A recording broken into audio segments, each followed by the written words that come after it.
की शोभा के लिए परमेश्वर पिता हम आपको धन्यवाद करते हैं प्रभु जी।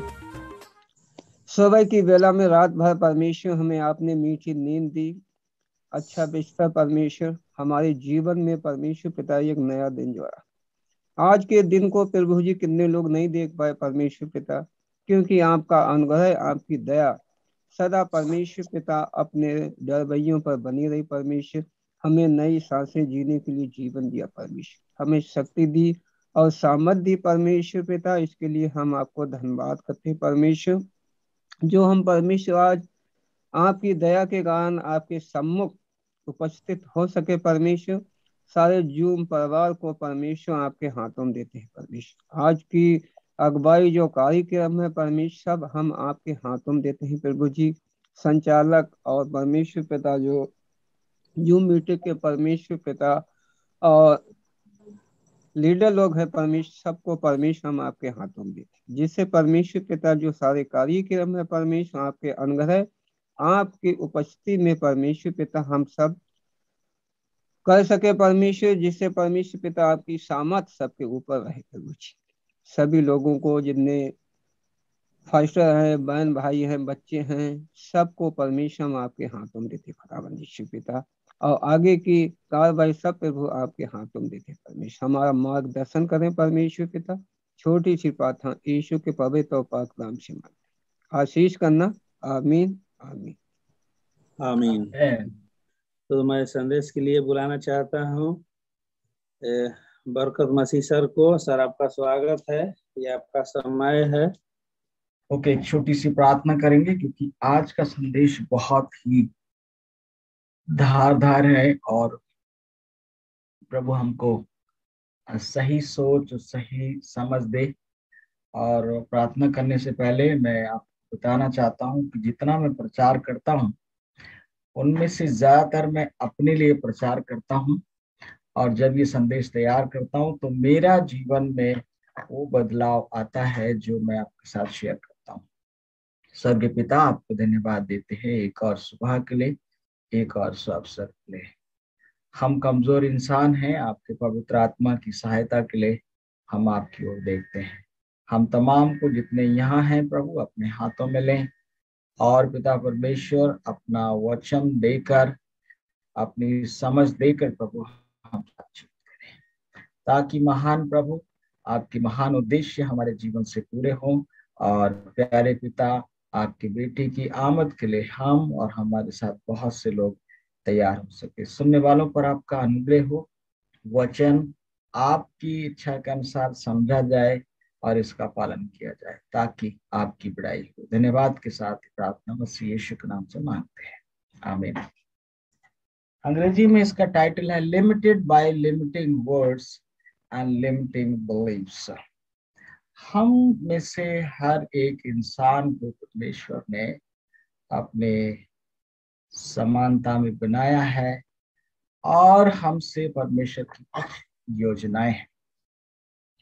इसको इंसान को अशरफुल मखलूकात कहा गया है। उर्दू और अरबी भाषा में इसका मतलब होता है सर्वश्रेष्ठ प्राणी। दुनिया में जितने भी प्राणी हैं, जितने भी लोग हैं, मनुष्य उनमें सर्वश्रेष्ठ है। और हम सब जो बाइबल को पढ़ते हैं हम जानते हैं ये बात सही है। मनुष्य का जन्म विकास के लिए और भरपूरी के लिए हुआ है। मनुष्य के पास असीमित क्षमताएं हैं, असीमित योग्यताएं हैं, हर एक के पास। मनुष्य को परमेश्वर ने अपनी छवि और अपनी योग्यता देकर बनाया है। मनुष्य को राज्य करने के लिए, शासन करने के लिए बनाया गया। उत्पत्ति की किताब में परमेश्वर ने कहा फूलो फलो और जो कुछ है सब के ऊपर अधिकार रख।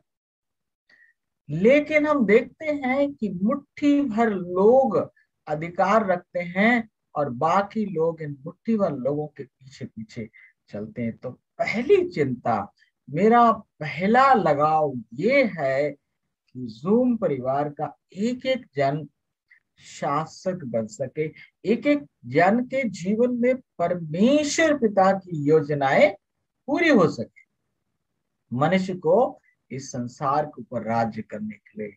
वचन में लिखा, धन्य है वे जो मन के दीन हैं, क्योंकि वे पृथ्वी के अधिकारी होंगे। अधिकारी होने के लिए हमको बनाया गया, मनुष्य को बहुतायत का जीवन देने के लिए पैदा किया गया है। परमेश्वर की योजना है कि मनुष्य अपनी पूरी क्षमता तक तरक्की करे। मैं दोहराऊंगा इसको थोड़ा धीमे होकर। परमेश्वर पिता की योजना है कि आप अपनी पूरी क्षमता तक तरक्की करें। आप में जितनी कैपेसिटी है, योग्यता है, आप उतना बढ़े। मैं पढ़ रहा था एक किताब का नाम मैं भूल रहा हूं, और वहां पर लेखक कहता है कि क्या आप ब्रेक लगाकर गाड़ी को दौड़ा सकते हैं?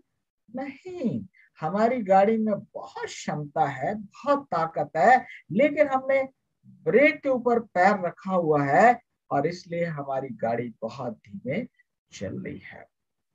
ये एक बहुत ही चौंकाने वाली सच्चाई है। आज तक एक भी ऐसा इंसान पैदा नहीं हुआ है जिसने अपने दिमाग को 100% 100% इस्तेमाल किया। अब तक एक भी नहीं हुआ है।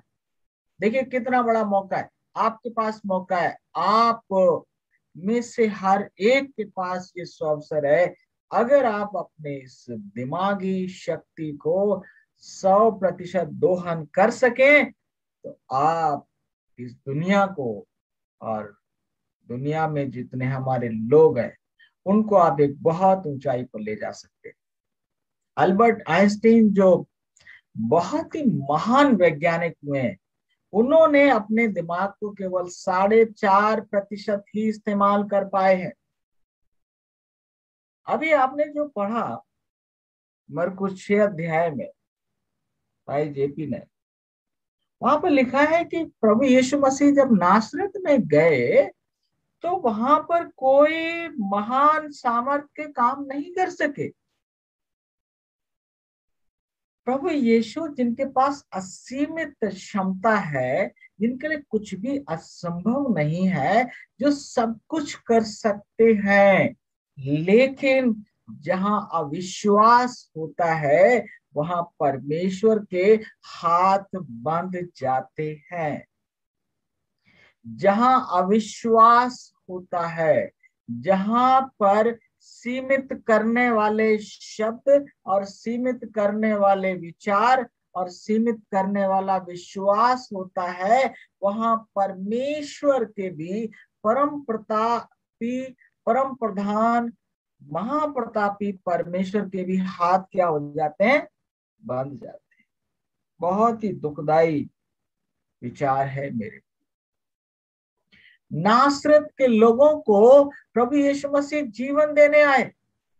नासरत के लोगों को प्रभु यीशु मसीह ऊंचा उठाने के लिए आए, उनके कोड़ियों को चंगा करने के लिए आए, बीमारों को ठीक करने आए, उनकी मानसिक सोच विचार को बदलने के लिए आए। लेकिन लोगों ने यकीन करने से इनकार कर दिया। क्या ये वही बढ़ई नहीं है? क्या इसकी बहनें हमारे बीच में नहीं है? क्या इसके भाइयों के नाम नहीं है? और वहां पर प्रभु यीशु मसीह ने ये कहा कि मनुष्य का निरादर जो है वो कहाँ होता है? अपने कुटुंब, अपने घर, अपने लोगों के बीच में ही। जो नबी है उसका क्या होता है?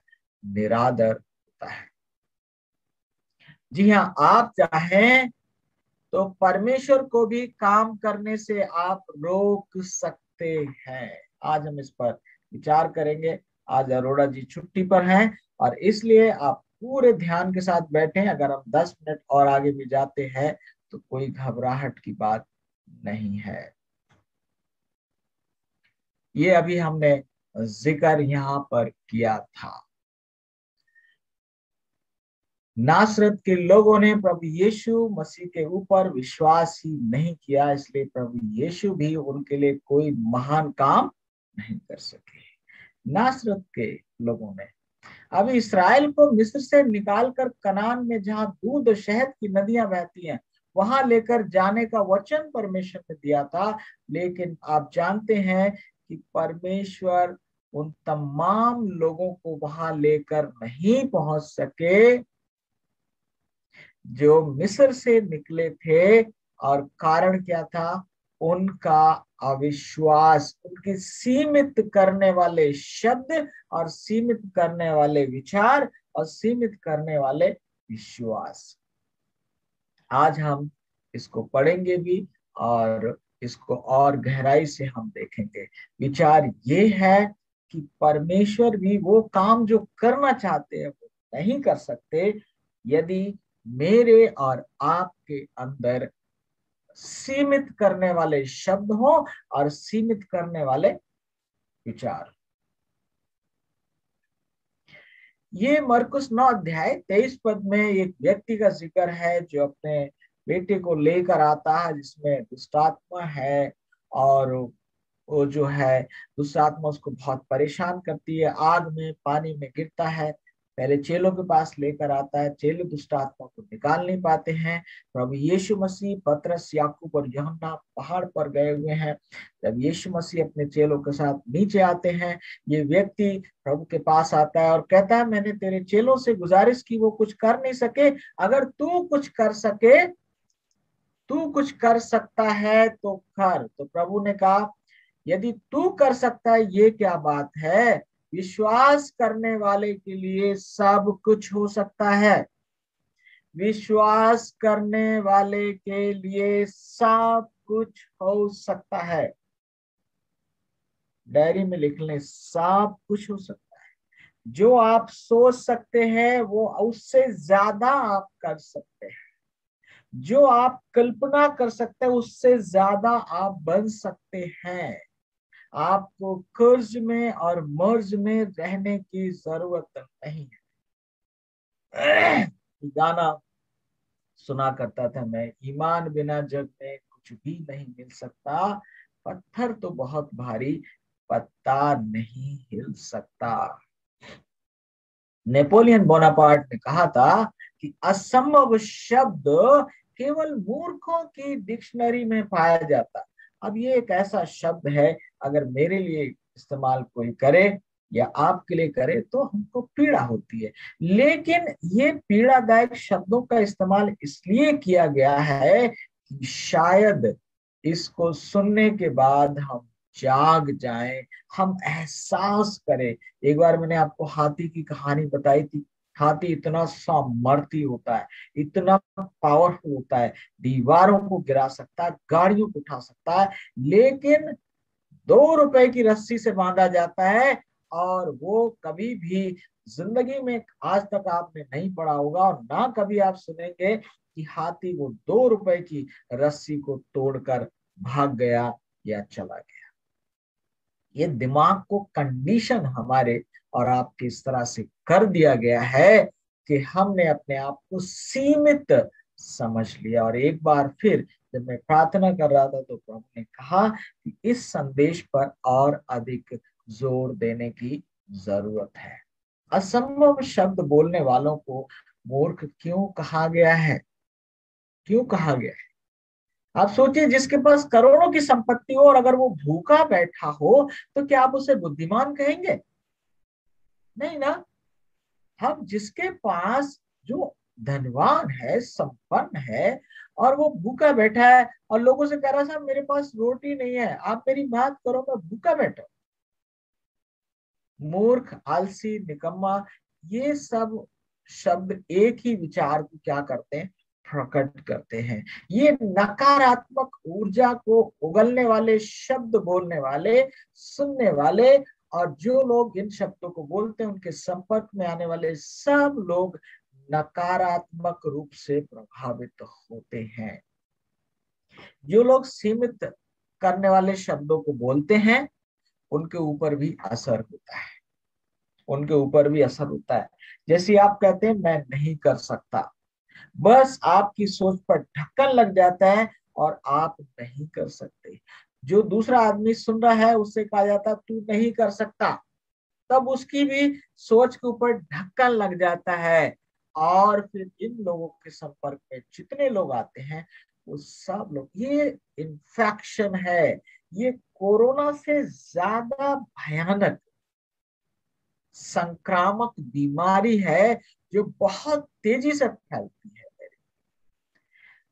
नेगेटिव सोच बहुत तेजी से फैलती है, निराशा पैदा करने वाले और आगे बढ़ने से रोकने, जोखिम लेने से रोकने और डर पैदा करने का विचार पैदा करने वाले सभी शब्द केवल विनाश ही करते हैं, केवल विनाश ही करते हैं। ऐसा नहीं है कि परमेश्वर और परमेश्वर के लोग या जो कर्ज मुक्त जीवन जीते हैं, जो स्वस्थ जीवन जीते हैं, वो इन शब्दों का इस्तेमाल नहीं करते। परमेश्वर के लोग और परमेश्वर भी इन शब्दों का इस्तेमाल करते हैं, लेकिन उनका उद्देश्य भला होता है। जैसे उत्पत्ति 2:18 में फिर यहोवा परमेश्वर ने कहा, आदम का अकेला रहना अच्छा नहीं, मैं उसके लिए एक ऐसा सहायक बनाऊंगा जो उससे मेल खाए। यहाँ पर नहीं का इस्तेमाल किया है परमेश्वर ने, लेकिन वो बेहतरी के लिए। वहां पर परमेश्वर कह रहे, मैं इसको और ऐड करना चाहता हूँ, और देना चाहता हूँ, और आगे बढ़ाना चाहता हूँ। जैसे इसका मतलब इतना ही काफी नहीं है, और चाहिए, और आगे बढ़ना है। तो परमेश्वर और उसके लोग जब इन शब्दों के इस्तेमाल करते हैं तो उससे जीवन पैदा होता है। लेकिन पिछली बार हमने देखा था, चेक योर कनेक्शन, हम कहाँ से जुड़े हुए हैं। हमने सीखा था या तो हम परमेश्वर से जुड़े हुए हैं या फिर हम शैतान के साथ जुड़े हुए हैं, और जिधर से हम जुड़े हैं उधर की ऊर्जा हमारे जीवन में प्रभावित होती है। इसका अर्थ यह है कि आदम का किसी अच्छी आशीष से वंचित रहना अच्छा नहीं है। जैसे कि मनुष्य का नरक में जाना अच्छा नहीं है, लेकिन मूर्ख जब ना शब्द का प्रयोग करते हैं तब भी कहना चाहते हैं स्वर्ग जाना कठिन है, पवित्र बनना असंभव है, कर्ज मुक्त होना असंभव है। अब आप देखिए, जब मूर्ख लोग या सीमित करने वाले लोग, या मैं या कोई भी हो सकते, जब इन शब्दों का इस्तेमाल करते हैं तो हमारी ऊर्जा घटने लगती है। जब मैंने इन शब्दों को पढ़ा तो मैंने एहसास किया कि मेरी ऊर्जा कम होने लगी। खाली आप देखिए, खाली बोलने से इसका क्या होता है, असर होता है। ये मैंने आपको बताया, ये एक बीमारी है, भयानक बीमारी है, जिसके रोगी को कभी इस बात का एहसास ही नहीं होता कि वो बीमार है। ये छुपी हुई बीमारी है, भयानक बीमारी है।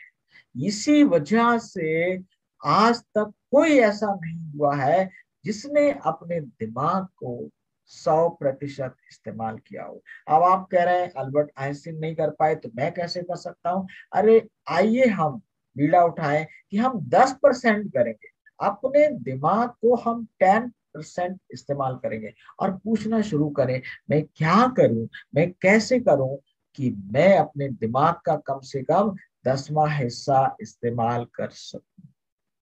उत्पत्ति 3 में शैतान भी इस शब्द का इस्तेमाल कर रहा है, लेकिन देखिए वो कैसे कर रहा है।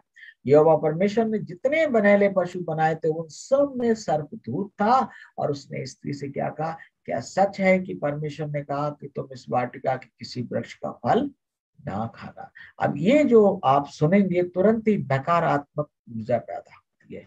यहाँ पर नकारात्मक ऊर्जा का मतलब आपकी खुशी गायब होती है, आपके अंदर संदेह शक पैदा होता है, आपके चेहरे से खूबसूरती गायब हो जाती है। तो ये यहाँ पर कंफ्यूजन पैदा करने के लिए शैतान इस शब्द का क्या कर रहा है, इस्तेमाल कर रहा है।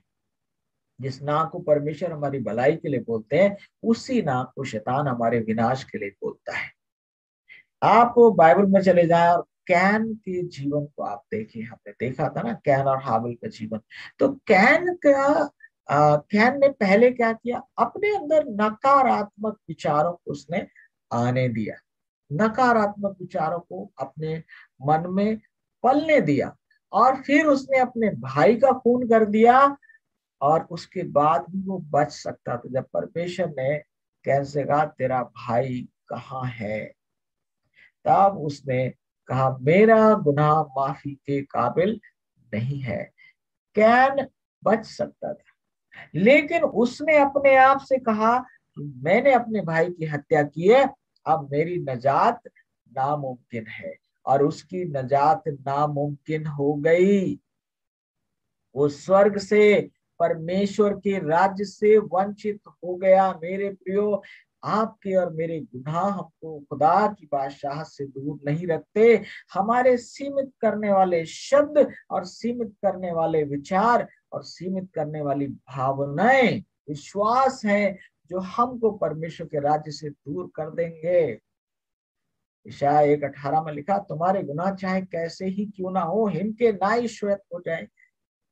और यूहन्ना कहता है कि यदि हम अपने पापों को मान लें तो हमारे सारे पापों को वो क्षमा करने में विश्वास योग्य और धर्मी है। आप समझ रहे होंगे कि शैतान ने हमको गुलाम बनाया है, और ये गुलामी जंजीरों की नहीं है, दीवारों की नहीं है, सीमित करने वाले शब्द और सीमित करने वाले विचारों की है। लेकिन खुशखबरी ये है कि इसे बदला जा सकता है, प्रयास करना पड़ेगा। शैतान हमको भली वस्तुओं से वंचित करने के लिए सीमित करना चाहता है, और इसके लिए वो अपने दासों के द्वारा नकारात्मकता के बीज बोता है। शैतान के बंदे हैं, और उनके द्वारा शैतान निराशा के बीज बोता है। परमेश्वर ने आदम को आशीष दी और कहा फूलो फलो और दुनिया में जाओ। नूह को भी दी आशीष, उत्पत्ति 9 अध्याय में पढ़ेंगे। जल प्रलय के बाद परमेश्वर ने कहा विकास करो, तरक्की करो, सब कुछ तुम्हारा है। अब्राहम से भी परमेश्वर ने यही कहा कि मैं तुझे आशीष दूंगा और पृथ्वी के छोर तक तेरा नाम बड़ा करूंगा। आप समझ सकते हैं, एक एक को प्रभु आशीषित करना चाहते हैं। और हमने शायद पहले ही लेक्चर में सीखा था, यूहन्ना 10 अध्याय, प्रभु यीशु मसीह कहते हैं मैं इसलिए आया हूं कि तुम जीवन पाओ और बहुतायत का जीवन पाओ। क्या आपका जीवन बहुतायत का जीवन है? क्या आपके जीवन में खुशहाली है? क्या आप आगे बढ़ रहे हैं? आज एक बहुत बड़ी समस्या है, हमारे सीमित करने वाले शब्द और विचार होते हैं। और इसमें पहली चीज होती है कि हमारा दुश्मन कोई और है। हम किसी और की वजह से दुखी हैं, हम किसी और की वजह से परेशान हैं, हम किसी और की वजह से भूखे हैं, हम किसी और की वजह से कर्ज में हैं, हम किसी और की वजह से बीमार हैं। ये एक जो शैतान का सबसे बड़ा हथकंडा है। वो हमें एहसास ही नहीं होने देता कि हमारा दुश्मन हमारे अलावा कोई और नहीं है। एक कंपनी में इस तरह से बताया गया कि अनाउंसमेंट किया गया कि एक इंसान जो है, वो जो तुम्हारी तरक्की को रोक रहा था, जो तुम्हारे प्रमोशन को रोक रहा था, उसकी मौत हो गई है, और वो फला जगह पर उसकी डेड बॉडी रखी हुई है, और आप जाकर क्या कर सकते हैं, वहां पर उसको देख सकते हैं। सारे लोग बड़े खुशी खुशी गए, भाई चलो भाई देखते हैं, जानना चाहते हैं वो कौन इंसान है जो हमारी तरक्की को, हमारे प्रमोशन को, हमारी बेहतरी को रोक रहा था। आओ हम चलकर वहां देखें। और वहां पर जो ताबूत था, जो कफन बॉक्स था, उसमें एक कांच लगा हुआ था, मिरर लगा हुआ था, ताकि उसमें हर आदमी अपनी शक्ल को देख सके। और इस चीज को पास्टर रॉबिन राम ने 1996 में, जब हापुड़ में वर्कर्स मीटिंग हो रही थी, वहां पर भी इस चीज को उन्होंने जाहिर किया, हमारे सामने बताया। हम जितने वर्कर्स वहां पर थे, और मुझे बुलाया गया, बरकत क्या तू जानना चाहता है कि दुनिया में तेरा सबसे बड़ा दुश्मन कौन है? मैंने कहा जरूर जानना चाहता हूँ। और जब मैं उनके पास गया, उनके हाथ में कांच था, उन्होंने कहा देख ले, ये तेरा सबसे बड़ा दुश्मन है। और फिर कहा यही तेरा सबसे बड़ा दोस्त है। मेरे प्रियो, कोई बाहरी शक्ति से हमको डरने की जरूरत नहीं है। मनुष्य, इंसान बाहरी शक्तियों के द्वारा सीमित नहीं होता, लेकिन अपने बातों, अपने शब्दों, अपने विचारों के द्वारा वो सीमित होता है, उड़ान भरने से रुक जाता है। एक डायरी रखें,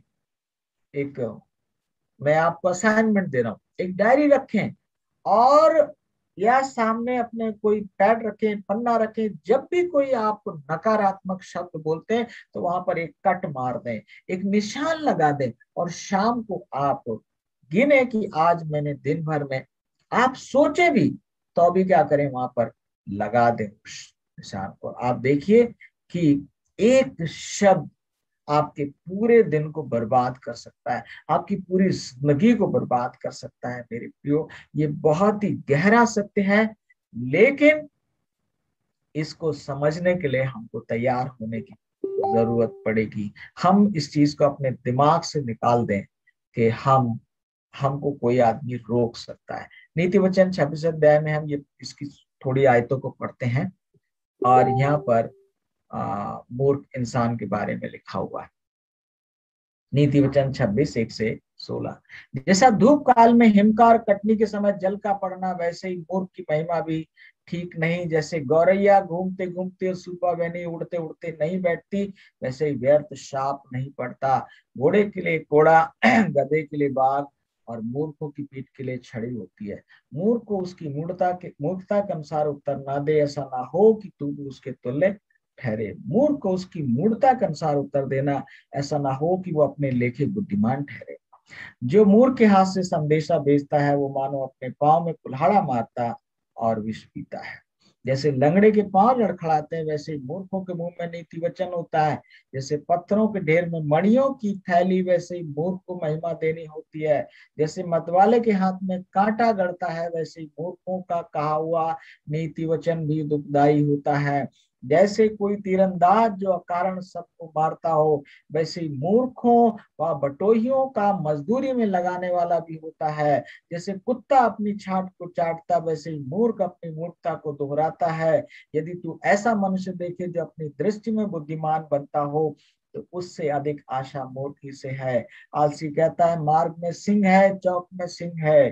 जैसे किवाड़ अपनी चूल पर घूमता है, वैसे ही आलसी खाट पर करवटें लेता है। आलसी अपना हाथ थाली में तो डालता, परंतु आलस के कारण कौर मुंह तक नहीं उठाता। आलसी अपने को ठीक उत्तर देने वाले 7 मनुष्यों से भी अधिक बुद्धिमान समझता है। माय गॉड, मैं चाहता हूं कि आप इसको पढ़िएगा, और जब आप पढ़ेंगे तो शैतान आपके दिमाग में पहली बात डालेगा ये किसी और के लिए है।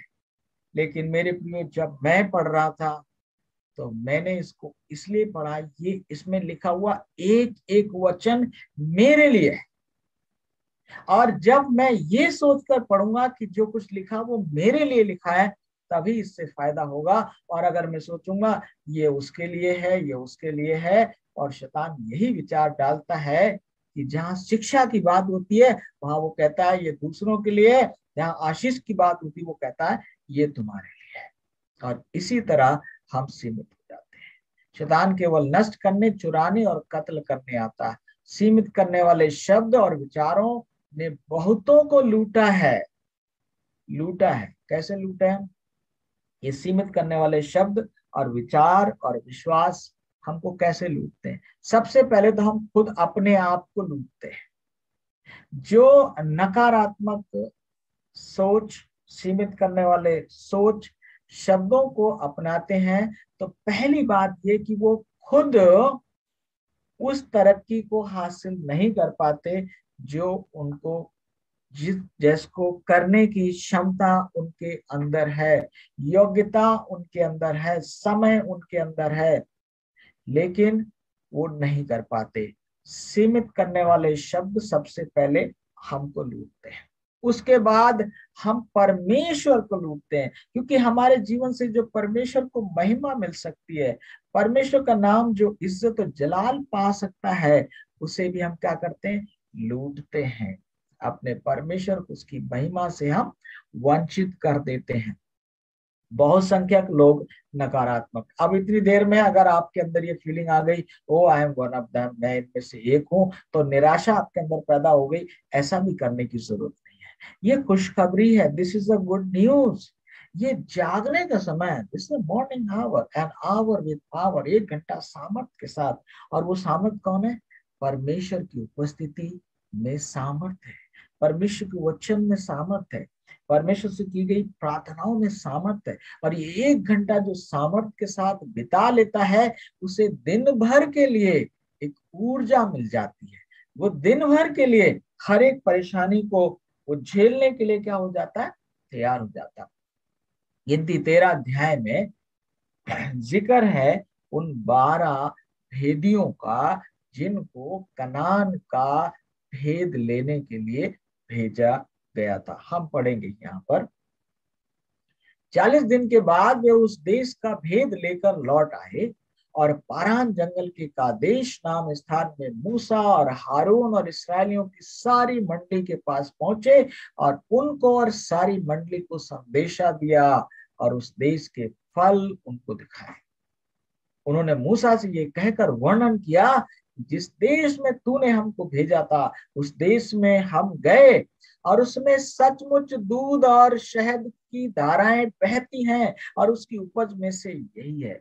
वो फल लेकर आए और इतने बड़े बड़े गुच्छे थे, 2 लोग अपने कंधे पर टांग कर लाए, वो जमीन तक झूल रहे थे। परमेश्वर पिता ऐसी उत्तम जगह अपने लोगों को लेकर जाना चाह रहे थे और उनका कहा सचमुच वहां बैठे, लेकिन उन्होंने क्या इस्तेमाल किया, परंतु देश तो अच्छा है लेकिन परंतु उस देश के निवासी बलवान हैं और उसके नगर गढ़ वाले हैं और बहुत बड़े हैं और हमने वहां अनाथ वंशियों को भी देखा। अब आप देखिए, उन्होंने सकारात्मक बात जरा सी बोली और परंतु कहकर उन्होंने पूरी बातचीत का रुख बदल दिया, नकारात्मक वातावरण पैदा कर दिया। और ये 12 में से 10 लोग थे और ये 12 लोग साधारण लोग नहीं थे मेरे प्रियो, ये हर एक कबीले, हर एक गोत्र का ये मुखिया था जिसको भेजा गया था। और ये 12 मुखिया में से 10 मुखिया नकारात्मक सोच के बीमार थे, सीमित करने वाले शब्दों के वो बीमार थे। सीमित करने वाला, परमेश्वर जो असीमित कर सकता है उसको भी इन्होंने क्या करा, परमेश्वर के हाथों को इन्होंने बांध दिया। फिर वो क्या कहने लगे, दक्षिण देश में तो अमालेकी बसे हुए हैं और पहाड़ी देश में हित्ती, यबूसी और यमोरी रहते हैं और समुद्र के किनारे किनारे यरदन नदी के तट पर कनानी बसे हुए हैं। इन्होंने वहां पर जो समस्याएं, काल्पनिक समस्याएं उनको इतना बढ़ा चढ़ा कर बताया कि लोगों ने ये सुना ही नहीं कि वहां दूध और शहद की नदियां बहती हैं, वहां फल फूल भरपूर से। परंतु कालेब ने मूसा के सामने प्रजा के लोगों को चुप कराने की मनसा से कहा, हम अभी चढ़ के उस देश को अपना कर लें, क्योंकि निसंदेह हम में ऐसा करने की शक्ति है।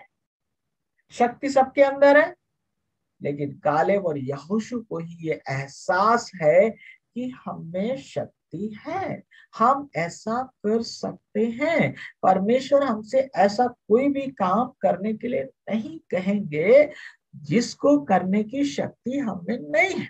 अगर आपके पास आपका बच्चा 5 साल का है तो आप उससे 20 किलो वजन उठाने के लिए नहीं कहेंगे, क्योंकि आप जानते हैं कि आपका बच्चा कितनी शक्ति रखता है। परमेश्वर मुझसे और आपसे वही करने के लिए कहेंगे जो करने की क्षमता हमें है। पर जो पुरुष उसके संग गए थे उन्होंने कहा, उन लोगों पर चढ़ने की शक्ति हमें नहीं है, क्योंकि वे हमसे बलवान है। सीमित करने वाले शब्द कालेब और यहोशू बोल रहे हैं परमेश्वर की क्षमता के बारे में, अपनी क्षमता के बारे में, और ये 10 लोग कह रहे हैं नहीं नहीं हमारे पास शक्ति नहीं, अब नहीं है तो नहीं। और उन्होंने इसराइलियों के सामने उस देश का जिसका भेद उन्होंने लिया था ये कहकर निंदा भी की कि वो देश जिसका भेद लेने को हम गए थे वो ऐसा है, अपने निवासियों को निगल जाता है। और जितने पुरुष हमने उनमें देखे वे सब के सब बड़े डील डॉल वाले हैं। फिर हमने वहां नपीली को, अर्थात नपीली जाति वाले अनाथ वंशियों को देखा और हम अपनी दृष्टि में तो उनके सामने टिड्डे के समान दिखाई पड़ते थे और ऐसे ही उनकी दृष्टि में मालूम पड़ते। यहाँ पर देखिए इन्होंने अपने आप को कितना छोटा कर लिया। कैसे किया? सीमित करने वाले शब्दों के द्वारा, सीमित करने वाले विचारों के द्वारा, सीमित करने वाले विश्वास के द्वारा। परमेश्वर इन लोगों को कनान में नहीं ले जा सके।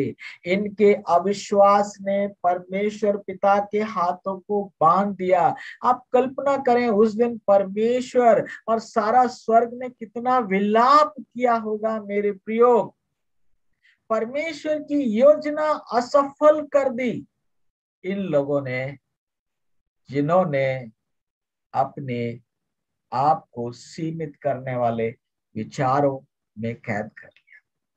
मूर्ख कौन हो सकता है? थोड़ा सा मैंने पहले बताया था, थोड़ा सा और जिक्र करूंगा, कुछ बातें दोहराने से ज्यादा बेहतर हो जाती है। जिसके पास भरपूर भोजन है लेकिन वो भूखा बैठा है तो कोई भी कहेगा ये तो मूर्ख आदमी है। जिसके पास जल है लेकिन प्यासा है और कह रहा मैं प्यासा हूं, मूर्ख। जिसको सही राह का ज्ञान है लेकिन गलत रास्ते पे जा रहा है, आप क्या कहेंगे? बुद्धिमान? आप मूर्ख ही कहेंगे। जो कुछ बचत कर सकता है, निवेश कर सकता है, लेकिन बर्बाद कर रहा है, जितना आता है उससे ज्यादा खर्च कर लेता है। मैंने देखा लोगों को, कुछ नहीं है तो बड़े सुकून से है, लेकिन जैसे ही कुछ मिलना शुरू हो गया सांसारिकता में चले गए, वो ही खान पान सांसारिक। माय गॉड, ऐसे लोगों को मूर्ख कहा जाता है जो एक ही कक्षा में बार बार फेल होता है, एक दुख भरा जीवन जीता है जबकि वो सफल जीवन जी सकता है। जीवन में कभी उसका प्रमोशन नहीं होता, कुछ बेहतरी नहीं होती, और मरने के बाद उसको कोई याद नहीं करता, क्योंकि उसकी मानसिक दशा में कोई सकारात्मक परिवर्तन नहीं होता। परिवर्तन की शुरुआत हमारे सोच से होती है और शब्दों से होती है। अब हम यहाँ पर चलेंगे कि परमेश्वर ने इसको हमको क्या दिया, वो क्या चीज है जिसका हम विकास कर सकते हैं। मत्ती 25 अध्याय में ये कुछ आयतें हम यहाँ पर पढ़ लेते हैं। क्योंकि ये उस मनुष्य की सी दशा है जिसने परदेश को जाते समय अपने दासों को बुलाकर अपनी संपत्ति उनको सौंप दी। एक को 5 तोड़े, दूसरे को 2, तीसरे को 1, अर्थात हर एक को उसकी सामर्थ्य के अनुसार दिया, और तब वो परदेश चला गया। फिर जिसको 5 तोड़े मिले थे उसने तुरंत जाकर उनसे लेन देन किया और 5 तोड़े और कमाए। इसी रीति से जिसको 2 मिले थे उसने भी और 2 कमाए, परंतु जिसको 1 मिला था उसने जाकर मिट्टी खोदी और अपने स्वामी के रुपए छुपा दिए। बहुत दिनों के बाद उन दासों को स्वामी आकर उनसे लेखा लेने लगा। जिसको 5 तोड़े मिले थे उसने 5 तोड़े और लाकर कहा, हे स्वामी, तूने मुझे 5 तोड़े सौंपे थे, देख मैंने 5 तोड़े और कमाए हैं। उसके स्वामी ने उससे कहा, धन्य है हे अच्छे और विश्वास योग्य दास, तू थोड़े में विश्वास योग्य रहा, मैं तुझे बहुत वस्तु का अधिकारी बनाऊंगा, अपने स्वामी के आनंद में संभागी हो। जिसको 2 तोड़े मिले थे उसने भी आकर कहा, हे स्वामी, तूने मुझे 2 तोड़े सौंपे थे, देख मैंने 2 तोड़े और कमाए हैं। उसके स्वामी ने उससे कहा, धन्य है अच्छे और विश्वास योग्य दास, तू थोड़े में विश्वास योग्य रहा, मैं तुझे बहुत वस्तुओं का अधिकारी बनाऊंगा, अपने स्वामी के आनंद में सहभागी हो जा। तब जिसको 1 तोड़ा मिला था उसने आकर कहा, हे स्वामी, मैं तुझे जानता था कि तू कठोर मनुष्य है और जहां नहीं छींटता वहां से बटोरता है, सो मैं डर गया और जाकर तेरा तोड़ा मिट्टी में छुपा दिया, देख जो तेरा है वो ये है। अभी आप 24 और 25 पदों को आप पढ़ेंगे, जैसे ही आप पढ़ रहे हैं आपकी ऊर्जा कम होने लगती है। ये आदमी सीमित करने वाले शब्दों का रोगी है। क्या कह रहा है? मैं जानता हूं तू कठोर है। ये अपनी परेशानियों का कारण बाहर देख रहा है, ये सोच रहा है ये जो स्वामी है ये मेरा सबसे बड़ा दुश्मन है। यही है तीर जो शैतान चलाता है, और इसमें हम अपने आप को घायल करते। हम सोचते ये मेरा दुश्मन है, ये मेरा ना, कोई हमारा दुश्मन नहीं है।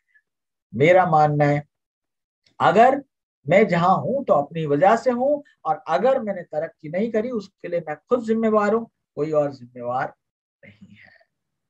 तो क्या कहने लगा, सो मैं डर गया था। अब डर भी देखिए नकारात्मक शब्द है। तो जाकर तेरा तोड़ा मिट्टी में छुपा दिया, ये भी मिट्टी में छुपाना ये भी नकारात्मक बात है। उसके स्वामी ने उसे उत्तर दिया, हे दुष्ट और आलसी दास। अब जो नकारात्मक होता है उसको क्या बोला गया? दुष्ट और आलसी। और मूर्ख शब्द भी इसी में आता है। जब तू ये जानता था कि जहां मैंने नहीं बोया वहां से काटता हूँ, जहां मैंने नहीं छीटा वहां से बटोरता हूँ, तो तुझे चाहिए था कि मेरा रुपया सर्राफों को दे देता, तब मैं आकर अपना धन ब्याज समेत ले लेता। बहुत लोगों से मैं बातचीत करता हूँ और वो वहां पर दलील देते हैं, मैंने ये किया, इसकी वजह से मैंने ये किया। और मैं उनसे कहता हूँ, तुमने ये क्यों नहीं किया, इसकी वजह ये क्यों नहीं किया, तुमने मेरे से फोन करके पूछा क्यों नहीं कि ये परिस्थिति है, मैं क्या करूं? तो शायद तुमको सलाह दी जाती कि इस परिस्थिति में आप देखो।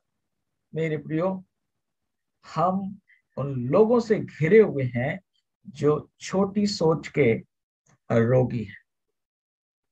इसलिए वो तोड़ा उससे ले लो और जिसके पास 10 तोड़े हैं उसे दे दो, क्योंकि जिसके पास है उसे दे और दिया जाएगा और उसके पास बहुत हो जाएगा, परंतु जिसके पास नहीं है उससे वो भी जो उसके पास है ले लिया जाएगा। इस निकम्मे दास को बाहर के अंधेरे में डाल दो, जहां रोना और दांत पीसना होगा। आप देखिए, जिसके 5 तोड़े मिले उसने 5 और कमाए, जिसको 2 मिले उसने 2 और कमाए, और एक वाला शायद जलता रहा, इसको 5 क्यों मिले, इसको 2 क्यों मिले, और वो यही सोचता रहा कि ये मालिक मेरा बैरी है। और नतीजा आप जानते हैं, वो कौन है जिसे 1 तोड़ा दिया गया। अब आप सोचेंगे ये 1 तोड़ा है क्या? आपने बहुत बार इसको दृष्टांत को सुना होगा, लेकिन मैं आज आपको अपने नजरिए से इस दृष्टांत को बताना चाहता हूँ। ये तोड़ा है मेरा दिमाग। जिसके पास 2 तोड़े होते हैं उसके पास शरीर और दिमाग दोनों होते हैं। बहुत जिनके पास 5 तोड़े हैं, मेरा मानना उसको शरीर होता है, दिमाग होता है, ज्ञान होता है, समय, संसाधन, ऐसी बहुत सी चीजें होती हैं। बहुत लोग हैं दुनिया में जिनके पास शारीरिक रूप से वो बहुत मजबूत नहीं है। पाकिस्तान में एक लेडी है, उसको आयरन लेडी कहा जाता है। वो व्हील चेयर पे रहती है, उसकी बॉडी कामयाब नहीं है। हमारे अपने church members doctor BD. Singh जो जयपुर में रहते हैं, physically he is not fit, वो बैसाखी के सहारे चलते हैं, बट मेंटली उनके पास 1 तोड़ा है, दिमाग का तोड़ा, सकारात्मक शक्ति का तोड़ा। और उसको क्या कर रहे हैं वो? बेहतरी के लिए, विकास के लिए, उन्नति के लिए, प्रगति के लिए इस्तेमाल कर रहे हैं। वो 1 तोड़ा ये हर एक को दिया जाता है। हर वो व्यक्ति जो सांस लेता है, हर वो व्यक्ति जो सोच सकता है, हर वो व्यक्ति जो अपने दाएं और बाएं हाथ में फर्क जानता है, उसके पास ये तोड़ा है। लेकिन हर एक जन इस तोड़े का इस्तेमाल नहीं करता है। हर एक जन इस तोड़े का इस्तेमाल नहीं करता है। 98% लोगों के पास दिमाग तो है, लेकिन ये ऐसे लोग हैं जो अपने दिमाग का खुद उपयोग नहीं करते हैं, दिमाग का अपने लिए इस्तेमाल नहीं करते, इसलिए उनके दिमाग को कोई दूसरे लोग इस्तेमाल करते हैं। उनके वो अपने शरीर के को खुद के लिए इस्तेमाल नहीं करते, कोई दूसरा है जो उनके शरीर को भी क्या करता है? इस्तेमाल करता, उनसे नौकरियां करवाता, उनसे काम करता। जब आप अपने सपनों को पूरा करने के लिए नहीं जीते हैं, तब दूसरे लोग आपके समय और आपकी शक्तियों और आपके संसाधनों का प्रयोग अपने सपनों को पूरा करने के लिए करते हैं। हम लोग बस नौकरी करते हैं, लेकिन जो सकारात्मक सोच रखते हैं वे हमारे ऊपर राज्य करते हैं। फर्क केवल सोच का है। नकारात्मकता से भरा हुआ जीवन एक ऐसी गाड़ी के समान है जिसके टायर पंचर हो चुके हैं, वो कहीं जाने वाले। 2% लोग हैं जो सकारात्मक सोच रखते हैं और वो स्वामी बनते हैं, वो अधिकार रखते हैं, सकारात्मक शब्द बोलते हैं और सकारात्मक विचार रखते हैं। वे ही हैं जिनके जीवन में परमेश्वर की प्रतिज्ञाएं पूरी होती हैं। परमेश्वर की प्रतिज्ञाएं उन लोगों के जीवन में पूरी नहीं होती जो नकारात्मक, सीमित करने वाली सोच रखते हैं। प्रतिज्ञाएं सबके लिए हैं, लेकिन यदि मैं नकारात्मक सोच का रोगी हूं तो परमेश्वर की प्रतिज्ञाएं मेरे और आपके जीवन में पूरी नहीं हो सकती। कालेब और यहोशू के जीवन में पूरी हुई, क्योंकि वो सकारात्मक सोच के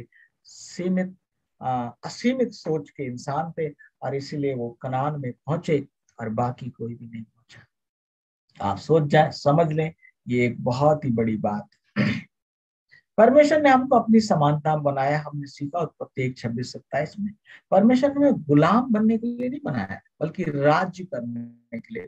फूलो फलो सारी पृथ्वी में परमेश्वर ने हमको स्वर्गदूतों से थोड़ा ही कम बनाया। अब आप देखिए स्वर्गदूतों में कितनी क्षमता होती है। स्वर्गदूतों का एहसास है कि उनके पास असीम शक्ति, और इसलिए वो एक पल में इधर से उधर जाते हैं और सारे काम करते हैं। हम थोड़े ही कम हैं। मैं चाहता हूं ये भजन संहिता 8 की 5 आयत आप जरूर पढ़िए। आप स्वर्गदूतों से थोड़ा ही कम है, लेकिन अगर हमको एहसास हो जाए कि हम स्वर्गदूतों से थोड़ा ही कम है, तो हम अपने दिमाग का 100% इस्तेमाल कर सकते हैं। और अगर हमको ये एहसास नहीं होगा तो हम वहीं के वहीं रह जाएंगे। इशाया 43:7 में लिखा, परमेश्वर ने हमको अपनी महिमा के लिए बनाया है। इंसान जंजीरों से या दीवारों से गुलाम नहीं बनता है। हालात किसी इंसान को तोड़ नहीं सकते, गुलाम नहीं बना सकते।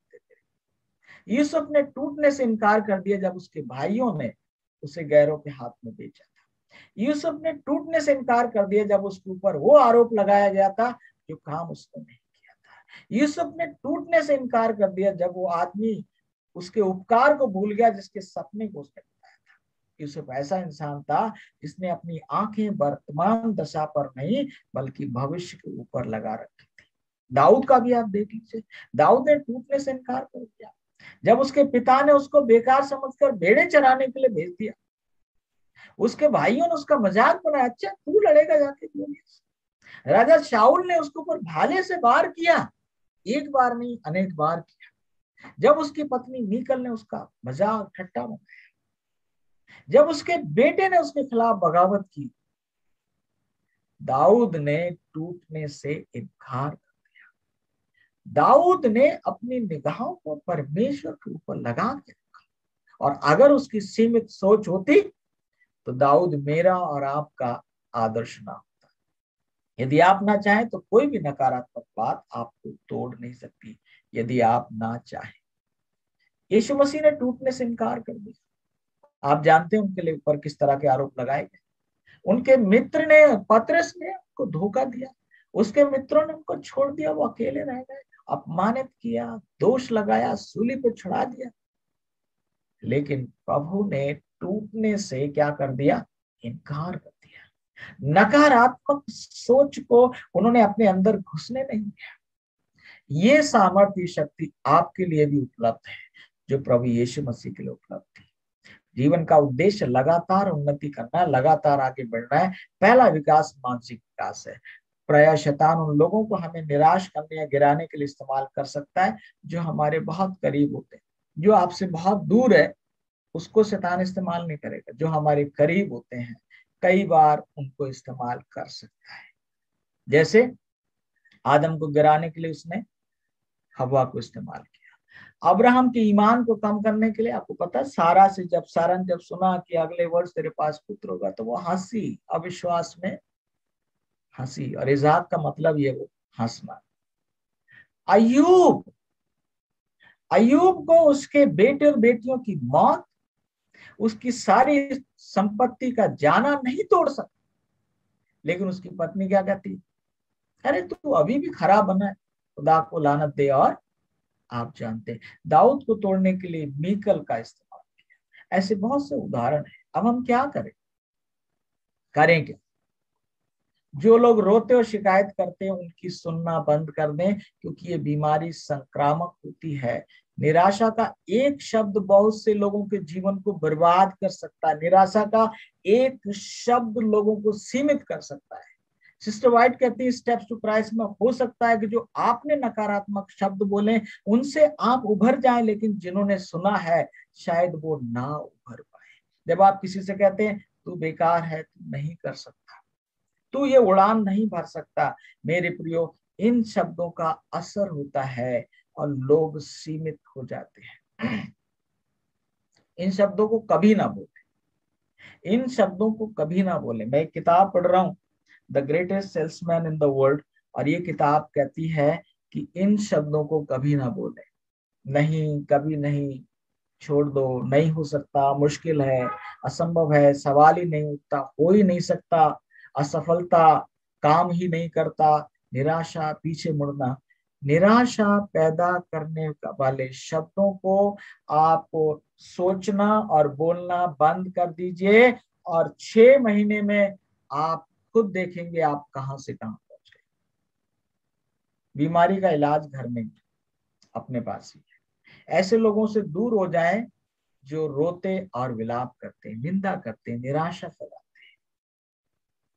अय्यूब की तरह और पौलुस के समान हम क्या करें, बने, अपनी दृष्टि अपने परमेश्वर पर रखें। जब अय्यूब का सब कुछ चला गया तो अय्यूब क्या कहते हैं 19:25 में, मुझे तो निश्चय है, आई एम कॉन्फिडेंट, मुझे तो निश्चय है, 100% निश्चय है कि मेरा छुड़ाने वाला जीवित है और वो अंत में पृथ्वी पर खड़ा होगा। देखिए सब कुछ चला गया, लेकिन वो क्या कह रहा, मेरा छुड़ाने वाला जीवित है। जब आपका सब कुछ चला जाए फिर भी अय्यूब के समान यही कहें, मेरा छुड़ाने वाला जीवित है। जब निराशा आपको घेर ले तब परमेश्वर के ऊपर भरोसा रखें। पौलुस क्या कहते हैं 2 तीमुथियुस 1:12 में, इस कारण मैं इन दुखों को भी उठाता हूं पर लजाता नहीं, क्योंकि मैं उससे जिसकी मैंने प्रतीति की है जानता हूं, और मुझे निश्चय है कि वो मेरी धाती की उस दिन तक रखवाली कर सकता है। दोनों लोग किसका इस्तेमाल कर रहे हैं, निश्चय। निश्चय जानिए परमेश्वर आपकी ओर है, आपके साथ है। परमेश्वर ने आपके विकास के लिए, तरक्की के लिए बड़ी योजनाएं बनाई हैं, बड़ी कल्पनाएं की हैं, बड़ी तैयारी की है, लेकिन ये सीमित करने वाले शब्द और सीमित करने वाले विचार आपको उड़ने नहीं दे रहे हैं, आपको आगे बढ़ने नहीं दे रहे हैं, आपको तरक्की नहीं करने दे रहे हैं। और इसलिए नीति वचन 4:23 कहता है, सबसे अधिक अपने मन की रक्षा कर। आज की सुबह में आप ये तय करें, सोचें कि एक ये जो तोड़ा आपको मिला है, एक ही मान लीजिए, बाकी नहीं है, दिमाग, इसका आप कैसे इस्तेमाल करेंगे। गिनती 14:30 आपको तरक्की, आपको एक बेहतर सोच देगी। और यहाँ पर प्रभु परमेश्वर कहते हैं, उसमें से यपुन्ने के पुत्र कालेब और नून के पुत्र यहोशू को छोड़ कोई भी उस देश में ना जाने पाएगा। यदि आज सुबह कहा जाए कि जूम परिवार के वही लोग स्वर्ग में जाएंगे और आशीषों के वारिस होंगे जिनकी सोच कालेब और यहोशू जैसी है, तो हम कहाँ होंगे। और लिखा, जिसके विषय में मैंने शपथ खाई थी तुमको उसमें बसाऊंगा।